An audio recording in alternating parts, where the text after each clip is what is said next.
ومن يطع الله ورسوله فأولئك مع الذين أنعم الله عليهم من النبيين والصديقين والشهداء والصالحين وحسن أولئك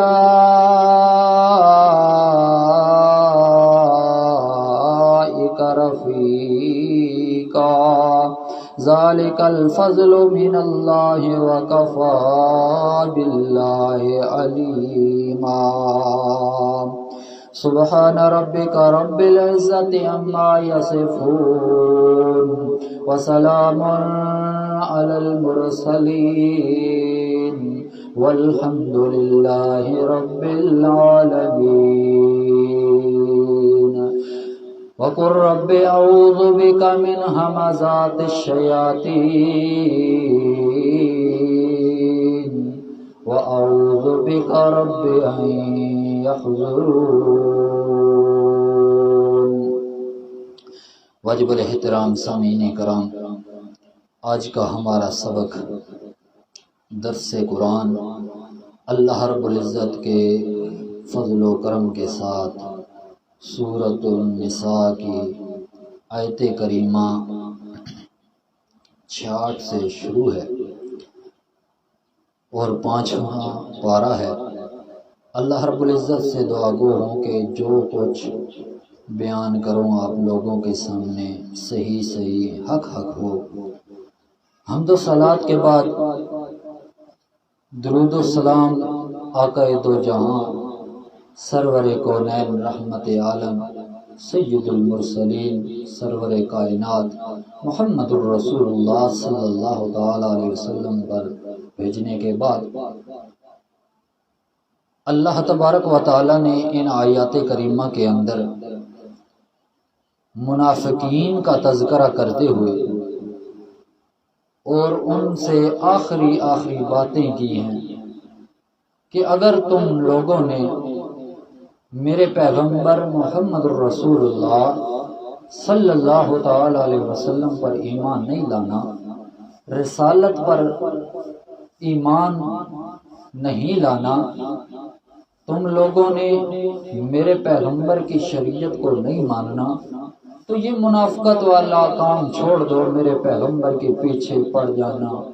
ان کے ساتھ ہر کام میں شریک ہو جانا، یہ سارے تم لوگوں کو زیبا نہیں دیتی۔ منافقین سے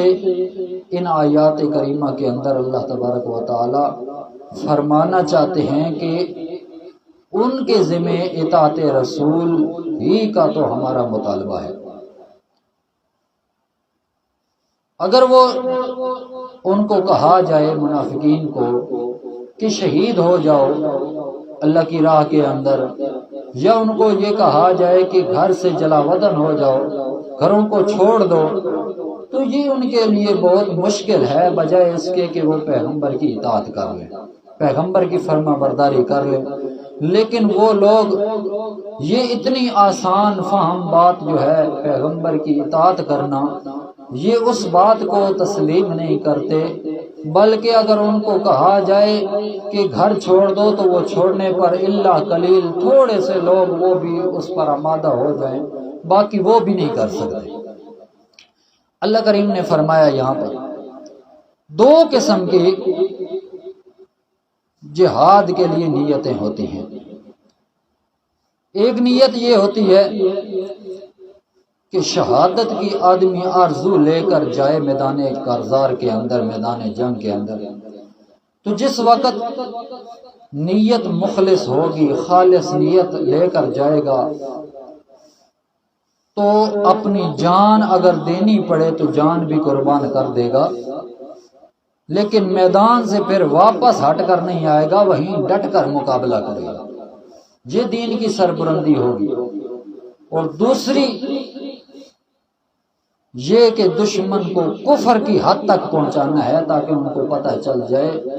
کہ مومن لوگ اللہ تبارک و تعالی کی ڈھال اور سائے کے نیچے ہوتے ہیں، لہذا ان کو کسی طرح کی کوئی مصیبت بھی آتی ہے تو ان کو وہ گراں نہیں گزرتا، بلکہ وہ جی جان سے توڑ محنت کر کے وہ اس کے اندر کامیاب ہو جاتے اور کفر کو شکست دے دیتے۔ تو یہ ایک جہاد کی قسم ہے۔ اللہ تبارک و تعالیٰ نے فرمایا قرآن مجید کے اندر وَلَوْ أَنَّا كَتَبْنَا عَلَيْهِمْ أَنِ اقْتُلُوا أَنفُسَكُمْ أَوْ اخْرُجُوا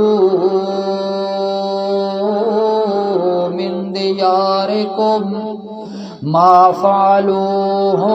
إِلَّا قَلِيلٌ مِّنْهُمْ۔ اللہ کریم نے فرمایا اگر ہم لکھ دیتے ان منافقین پر، کیا لکھ دیتے؟ کتبنا کا ایک معنی یہ ہوتا ہے ہم فرض کر دیتے ان کے اوپر،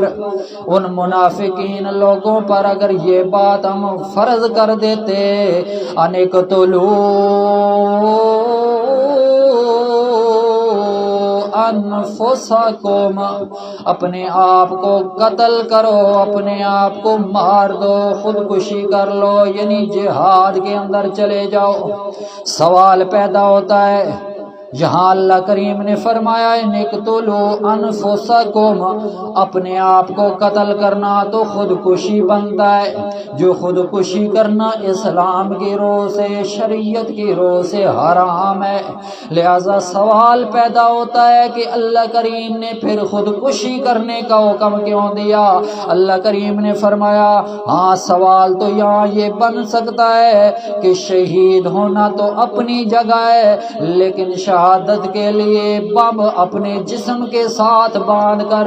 اپنے آپ کو ہی اڑا دینا خودکشی ہوتی ہے، اور خودکشی کرنا تو ایمان والے کا تقاضا نہیں ہوتا، ایمان والے کا، شریعت ماننے والے کا، اسلام کے اندر تو اس کی اجازت نہیں ہے۔ لہذا اپنے آپ کو خودکشی کر کے مار دینا سراسر اسلام والوں کے لیے حرام ہے۔ اللہ کریم نے فرمایا یہاں پر نقتلوا انفسکم کہ تم اپنے آپ کو مار دو، اپنے آپ کو شہید کر دو۔ سوال تو پیدا ہوتا ہے تو مجاہد تو دشمن کے مقابلے میں آ کر قتل ہوتا ہے، دشمن اس کو مارتا ہے، اپنے آپ سے تو وہ نہیں مار جاتا، کوئی زہر کی گولی تو نہیں لے لیتا، یا اپنے آپ کو پھانسی پر نہیں لٹکا لیتا، اپنے آپ کو گولی نہیں مار لیتا، تو اس طریقے سے تو وہ خودکشی نہیں بنتی، وہ تو دشمن مارتا ہے تب مجاہد مرتا ہے،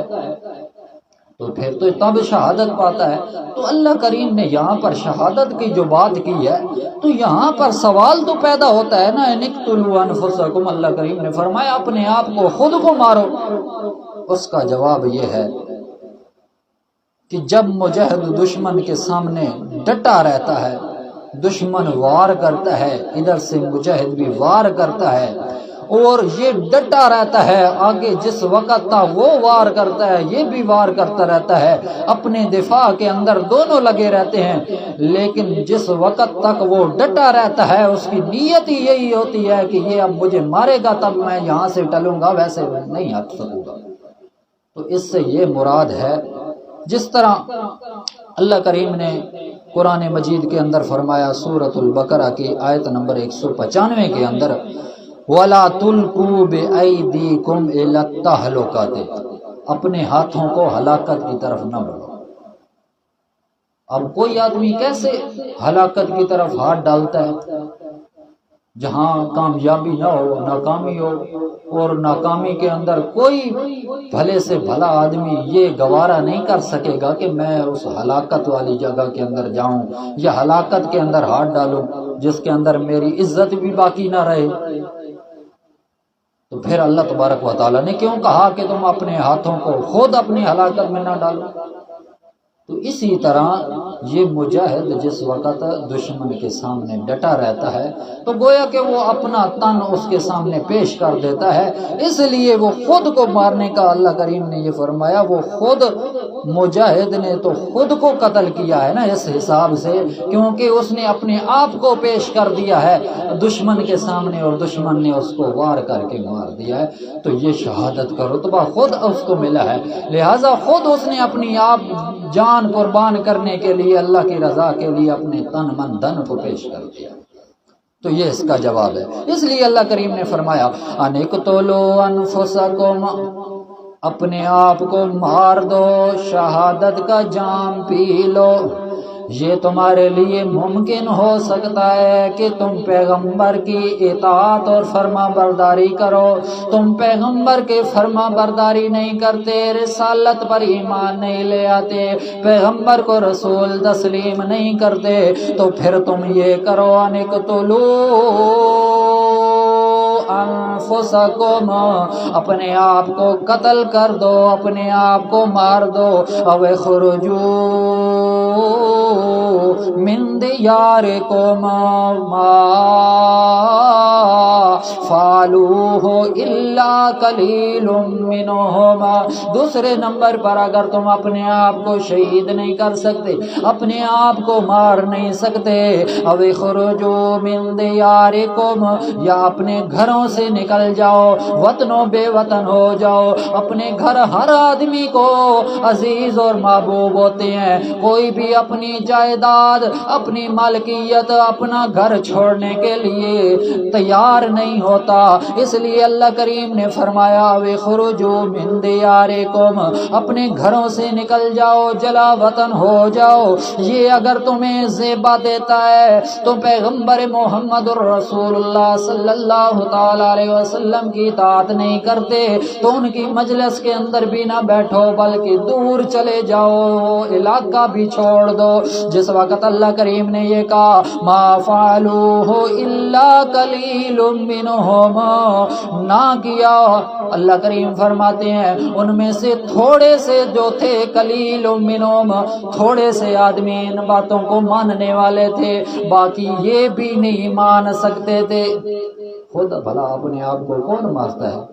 یہ بھی انہوں نے تسلیم نہ کیا۔ پھر اللہ کریم نے کہا چلو پیغمبر کی اطاعت نہیں کرتے تو پھر اس طرح کرو کہ اپنے گھروں کو چھوڑ دو، پھر بھی نہ مانے۔ اللہ کریم نے فرمایا ما فعلوہ الا قلیل منہم،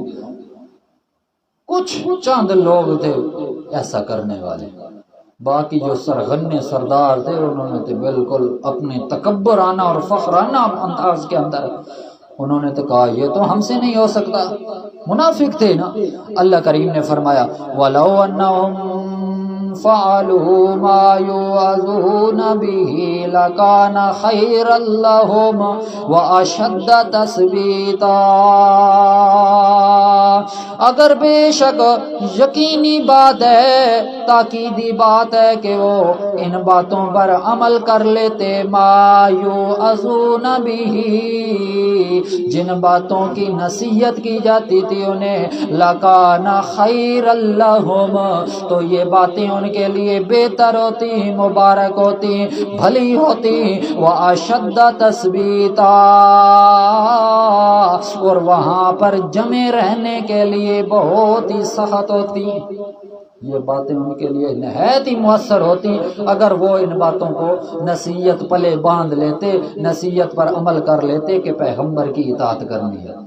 لیکن پھر بھی انہوں نے پیغمبر کی اطاعت نہ کی، پیغمبر کی نافرمانی کی۔ گزشتہ مضمون چل رہا ہے یہاں پر، جس طرح پیغمبر علیہ السلام کے آپ نے درس کے اندر سنا ہے کہ وہ فیصلہ لے کر آئے، پھر فیصلہ تسلیم نہ کیا۔ اللہ کریم نے قانون بنا دیا کہ اس وقت تک پیغمبر کو، جس وقت تک حاکم اور فیصل دان متعین نہ کر لیں، اس وقت تک ان کا ایمان بھی قابل قبول نہیں ہے۔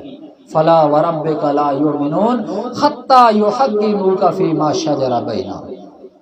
گزشتہ درس کے اندر یہ آیت کریمہ گزر چکی ہے۔ بہرحال اللہ کریم نے فرمایا یہ ان کا معاملہ تھا، ان کو یہ ڈھیل دی ہے کہ یا تو خود اپنے آپ کو مار دو یا پھر گھروں کو چھوڑ دو، یہ تمہارے لیے بہتر ہوگا۔ اگر یہ کام نہیں کر سکتے تو پیغمبر کی اطاعت یعنی رسالت کو، شریعت کو مان لو۔ انہوں نے، وہ منافق تھے، اور منافقوں نے پھر پیغمبر کی ویسی مخالفت شروع کر دی پہلے دن سے۔ جس وقت یہ قرآن نازل ہو رہا تھا اس وقت بھی انہوں نے نہ بانی، پیغمبر علیہ السلام کی گستاخی کرنے لگے۔ اللہ کریم نے فرمایا اگر ایسا ہوتا وہ مان لیتے وَإِذَا لَآتَيْنَاهُم مِّن لَّدُنَّا أَجْرًا عَظِيمًا۔ اللہ کریم نے فرمایا اگر وہ مان لیتے، وہ میرے پیغمبر کی اطاعت اور فرما برداری اور پیروی کر لیتے، وَإِذَا لَآتَيْنَاهُم مِّن لَّدُنَّا أَجْرًا عَظِيمًا، اس وقت کیا ہوتا، یقیناً ہم ان کو ایک اپنی طرف سے اپنے فضل و کرم کے ساتھ، اپنی رحمت کے ساتھ اجرن عظیما، بہت بڑا ثواب دیتے، بہت بڑا ان کا اجر ہوتا، لیکن انہوں نے مانا نہیں، پیغمبر کی مخالفت کی، گستاخی کی۔ اللہ کریم نے فرمایا وَلَهَدَيْنَاهُمْ صِرَاطًا مُسْتَقِيمًا، اگر پیغمبر کی بات کو مان لیتے، پیغمبر کی اطاعت کرنے لگ جاتے، یقیناً ہم ان کو سیدھا راستہ بھی دکھا دیتے، ان کو کامیابی والا راستہ بھی دکھا دیتے، سیدھی اور ہموار راستہ بھی دکھا دیتے، اللہ والا راستہ دکھا دیتے، پیغمبر کی سنت والا راستہ دکھا دیتے، لیکن ان منافقین کی حرکتیں یہ تھی، ان کے کرتوت یہ تھے کہ انہوں نے میرے پیغمبر کو خود پیغمبر ہی تسلیم نہیں کیا، پھر ان کی شریعت پر وہ کیسے عمل کر رہا ہوتے، لیکن بیچ بیچ میں میرے پیغمبر محمد رسول اللہ صلی اللہ تعالی علیہ وسلم کے ساتھ ساتھ چلا کرتے تھے، اور ان کی باتیں سن سن کر ان سے ان کے بارے میں پراپگنڈا کیا کرتے تھے۔ بہر اللہ کریم نے فرمایا، آخری خطاب ان کو یہ فرمایا، اس کے بعد اللہ کریم نے فرمایا آگے جہاد کا تذکرہ شروع ہے، لیکن اس کے بعد اللہ کریم کا ایک اصول اور قانون اور ضابطہ یہ ہے کہ جس وقت مخالفین کی بات کرتے ہیں، وہیں پر اللہ تبارک و تعالی جو متحدین ہیں، جو ساتھ چلنے والے ہیں، ان کی بھی اطاعت، ان کی بھی بات کرتے ہیں، گفتگو کرتے ہیں۔ اللہ کریم نے ایمان والوں کے بارے میں کہا وَمَن يُطِعِ اللَّهَ وَرَسُولَهُ، جو اللہ اور اس کے اور رسول کی اطاعت کرے، فَأُولَٰئِكَ مَعَ الَّذِينَ أَنْعَمَ اللَّهُ عَلَيْهِمْ، یہ وہ لوگ ہیں جو پیغمبر کی بھی اطاعت کرتے ہیں، فرما برداری کرتے ہیں، پیغمبر کے بتائے ہوئے طریقے پر چلتے ہیں، پیغمبر کی اطاعت اور پیروی کرتے ہیں، ان کے نقش قدم پر چلتے ہیں اور اللہ کی بھی اطاعت کرتے ہیں۔ فَأُولَٰئِكَ مَعَ الَّذِينَ، یہ وہ لوگ ہیں جو ان لوگوں کے ساتھ ہوں گے جن پر انعم اللہ علیہم، جن پر اللہ کریم نے انعام کیا ہے۔ انعام والے کون سے لوگ ہیں؟ سورۃ فاتحہ کے اندر اللہ کریم نے فرمایا اہدنا الصراط المستقیم، بندہ دعا کرتا ہے یا اللہ مجھے سیدھا راستہ دکھا، سیدھے راستے پر چلا۔ آگے اللہ کریم وہ فرماتے ہیں کہ وہ بندہ دعا کے اندر کہتا ہے صراط الذین انعمت علیہم، اے اللہ کریم مجھے ان راستوں پر چلا جن پر تو نے انعام کیا، جن لوگوں پر تو نے انعام کیا، تیرا انعام ان پر ہوا، ان لوگوں کے راستے پر مجھے چلا۔ تو اس آیت کریمہ کے اندر ان انعام یافتہ لوگوں کے اللہ کریم تشریح کر رہے ہیں، تفصیل سے ان کا ذکر فرما رہے ہیں۔ اللہ کریم نے فرمایا یہ وہ لوگ ہیں جن پر اللہ کریم نے انعام کیا، ان کا انعام یافتہ لوگوں کے ساتھ مل بیٹھنا ہے، ان کے ساتھ ہی ان کا معاملہ ہوگا۔ وہ انعام یافتہ لوگ کون ہیں؟ اللہ کریم فرماتے ہیں من النبیین والصدیقین والشہداء والصالحین وحسن اولئک رفیقا۔ اللہ کریم نے فرمایا 4 قسم کے لوگ ایسے ہیں جن پر انعام ہوا اللہ کا، اور انعام کس وجہ سے ہوا؟ کیونکہ انہوں نے اللہ کی بھی اطاعت کی ہے اور رسول کی بھی اطاعت کی۔ ان میں سے منافقوں کا ذکر نہیں ہے، بلکہ کن کا ذکر ہے؟ نبیین، انبیاء علیہ السلام کا۔ اسی طرح صدیقین، سچے لوگوں کا، جنہوں نے اپنی زندگی کے اندر جھوٹ بولنا تو درکنار، ذہن کے اندر جھوٹ سوچا بھی نہیں۔ اللہ کریم فرماتے ہیں والشہداء، تیسرے نمبر پر شہید لوگ، جنہوں نے اللہ کی رضا کی خاطر، اللہ کی خوشنودی کی خاطر اپنی جان کو اللہ کے راستے کے اندر، اللہ کے دین کی خاطر انہوں نے لوٹا دیا، جان کو قربان کر دیا، وہ شہید۔ والصالحین، اور چوتھے نمبر پر نیکوکار لوگ۔ یہ چار قسم کے لوگ ایسے ہیں جن پر اللہ تبارک و تعالیٰ کا انعام ہوا ہے۔ اور اس آیت کریمہ جو سورۃ فاتحہ کے اندر ہے صراط الذین انعمت علیہم، اس کی یہ تفسیر ہے۔ قرآن کا مقام ایک اسلوب یہ بھی ہے کہ بعض اوقات قرآن اجمالی بیان کرتا ہے، مختصر بات کرتا ہے، آگے وہی قرآن آگے جا کر اسی اجمالی بات کی مختصر بات کی تفصیل کر دیتا ہے۔ یہ تفسیر القرآن بالقرآن ہے، یعنی قرآن کی قرآن ہی کے ساتھ تفسیر ہے۔ ایک قرآن کی حدیث کے ساتھ تفسیر ہوتی ہے، ایک قرآن کی تفسیر اجماع صحابہ کے ساتھ ہوتی ہے، یعنی صحابہ اکرام نے جو اس کی تفسیر کی ہے وہی قرآن کی تفسیر۔ یہ سارے درجے ہیں قرآن مجید کی تفسیر کے۔ بہرحال اللہ کریم نے فرمایا یہ وہ لوگ ہیں جن پر اللہ کریم نے انعام فرمایا، خصوصی کرم فرمایا، نبی ہیں، صدیق ہیں، شہداء ہیں، صالحین ہیں، وَحَسُنَ أُولَئِكَ رَفِيقًا، اور کس قدر اچھے ہیں یہ اولئک رفیقا، یہ لوگ رفیقا، رفاقت میں، میل جول میں، آپس کے اندر اکٹھے ہونے میں۔ اللہ کریم نے فرمایا ذالک الفضل من اللہ، یہ اللہ کا فضل ہے، ان کی اپنی محنت کا پھل نہیں ہے، یہ اللہ کے فضل سے وہ نبی کے شعبے پر ہیں، نبی کے مقام پر ہیں، صدیق کے مقام پر ہیں، یہ شہداء کے مقام پر ہیں، یہ صالحین کے مقام پر ہیں۔ اللہ کریم فرماتے ہیں یہ ان کے اپنے اعمال اور اپنے ایمان کی وجہ سے نہیں ہے، ذالک الفضل من اللہ۔ اللہ کریم فرماتے ہیں یہ میں اللہ کریم کا فضل و کرم ہے، اس وجہ سے ان کو یہ شان ملی ہے۔ وَكَفَى بِاللَّهِ عَلِيمًا، اللہ کریم نے فرمایا اور میں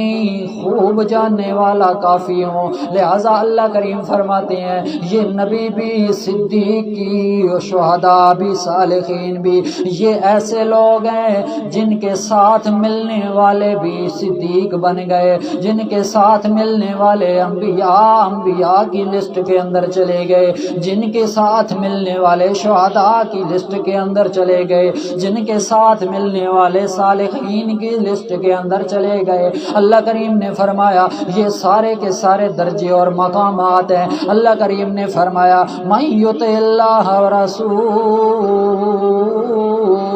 اس بات کا میں علم رکھتا ہوں جو بندہ بھی اللہ کی اطاعت اور فرما برداری کرتا ہے، رسول کی بھی اطاعت اور شریعت بھی کو مانتا ہے، اور پیغمبر کی شریعت اور رسالت کو بھی مانتا ہے، اللہ کریم فرماتے ہیں ان لوگوں کا انعام یہی ہوگا کہ ان لوگوں کو بھی ان کے رلے جنت کے اندر داخل فرمائے گا۔ ایک روایت کے اندر آتا ہے نبی کریم صلی اللہ تعالی علیہ وسلم، اس آیت کریمہ کا شان نزول، نبی کریم صلی اللہ تعالی علیہ وسلم نے فرمایا، حدیث پاک کے اندر آتا ہے میاں صدیقہ رضی اللہ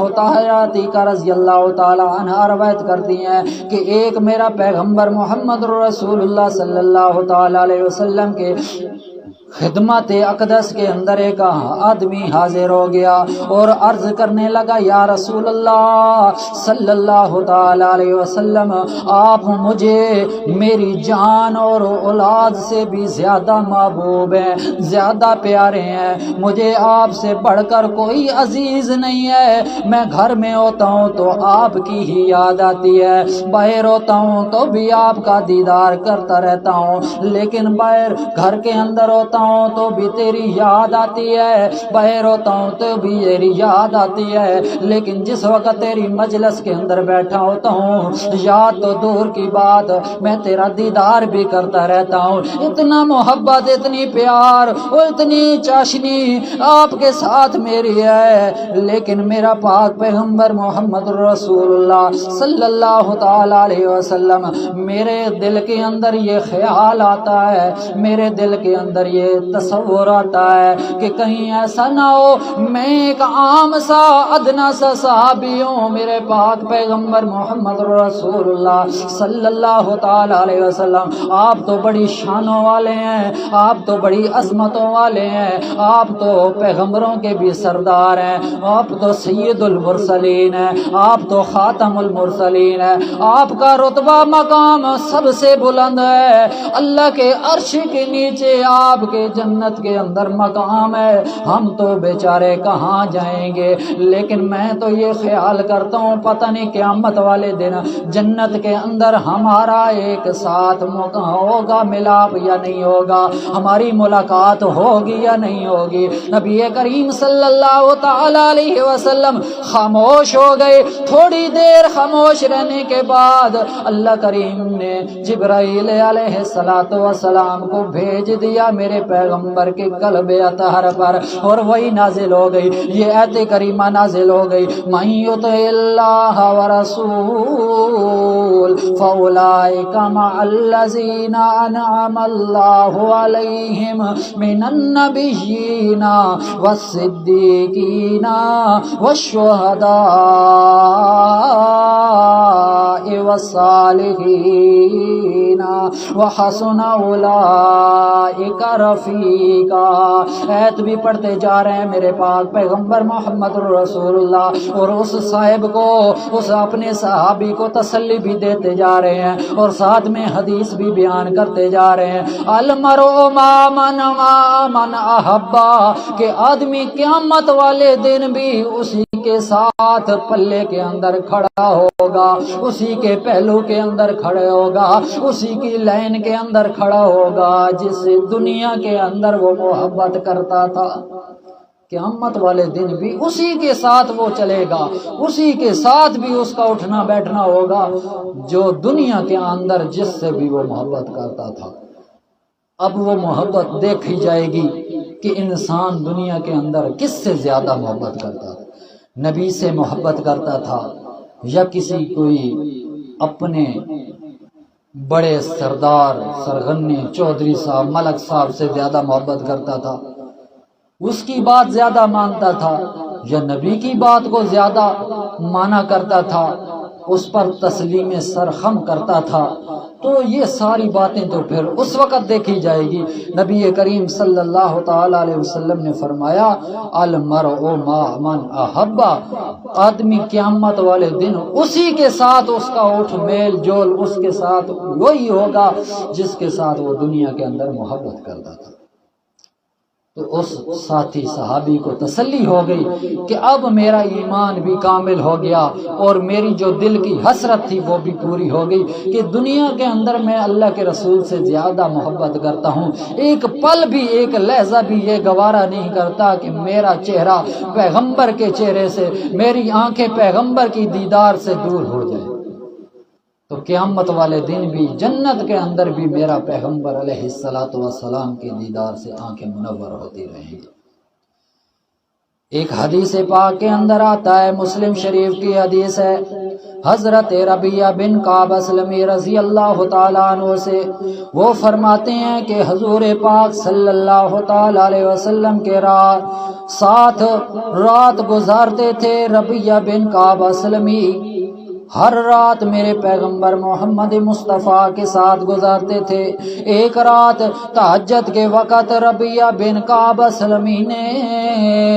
حضور پاک صلی اللہ تعالی علیہ وسلم کے لیے وضو کا پانی اور مسواک وغیرہ ضروریات لا کر رکھ دی، تو آپ صلی اللہ تعالی علیہ وسلم نے خوش ہو کر فرمایا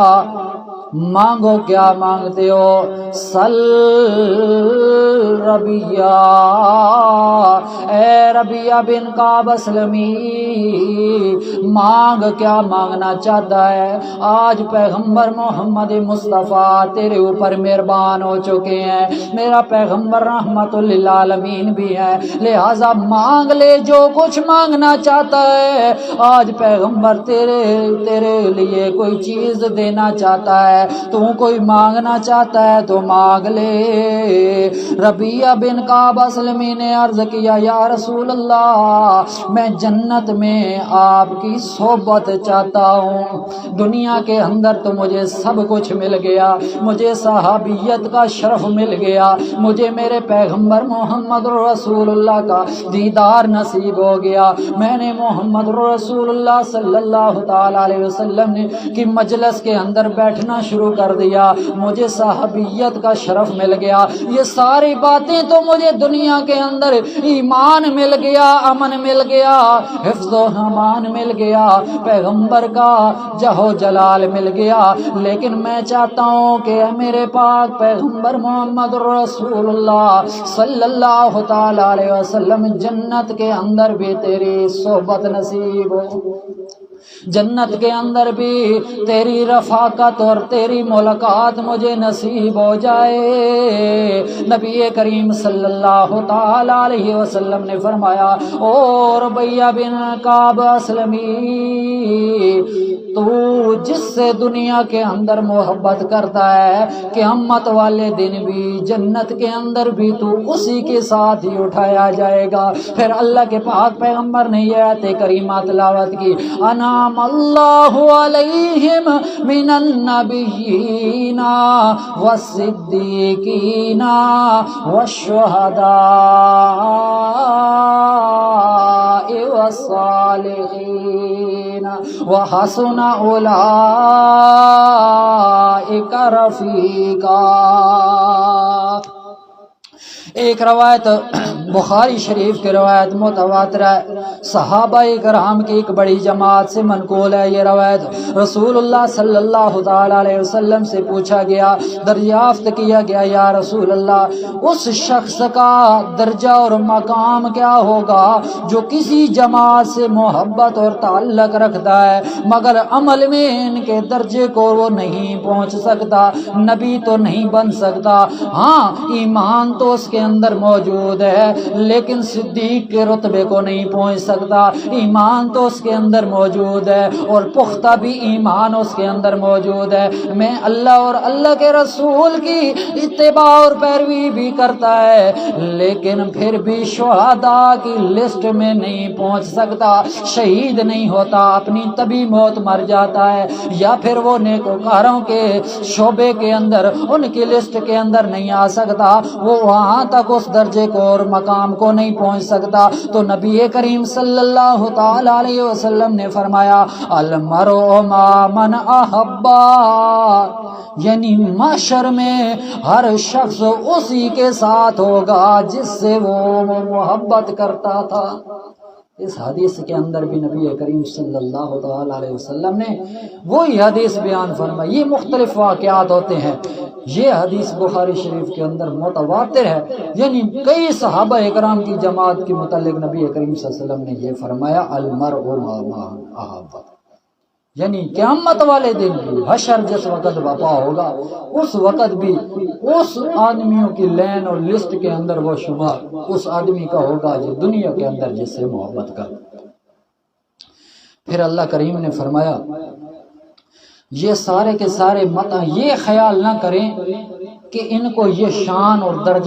درجہ اور مرتبہ ان کو ملا ہے، یہ صرف اور صرف اس وجہ سے ملا ہے کہ ان کے پاس علم زیادہ تھا، ان کی کردار زیادہ تھا، ان کی عزت لوگوں کے ہاں زیادہ تھی، نہیں، بلکہ اللہ کریم نے فرمایا علم کے باوجود، ان کا عمل کے باوجود، ایمان کے باوجود، نبی اور اللہ تعالیٰ کی اطاعت اور فرمانبرداری کے باوجود ان کو یہ رتبہ اور مقام نہیں ملا، بلکہ اللہ کریم فرماتے ہیں ذالک الفضل من اللہ، یہ اللہ تبارک و تعالیٰ کا فضل تھا جو ان کو رتبہ اور مقام اور شان ملی۔ اللہ تبارک و تعالیٰ نے فرمایا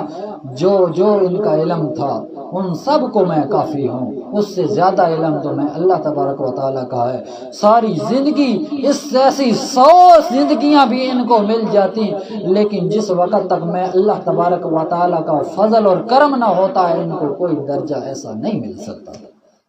اللہ کریم نے فرمایا یہ نبی بنے، صدیق بنے، یہ شہداء بنے، یہ صالحین بنے تو صرف اور صرف میں اللہ کریم کے فضل و کرم سے بنے۔ جو کوئی سنایا ہمیں اس پر عمل کرنے کی توفیق عطا فرمائے۔ وآخر دعوانا الحمدللہ رب العالمین۔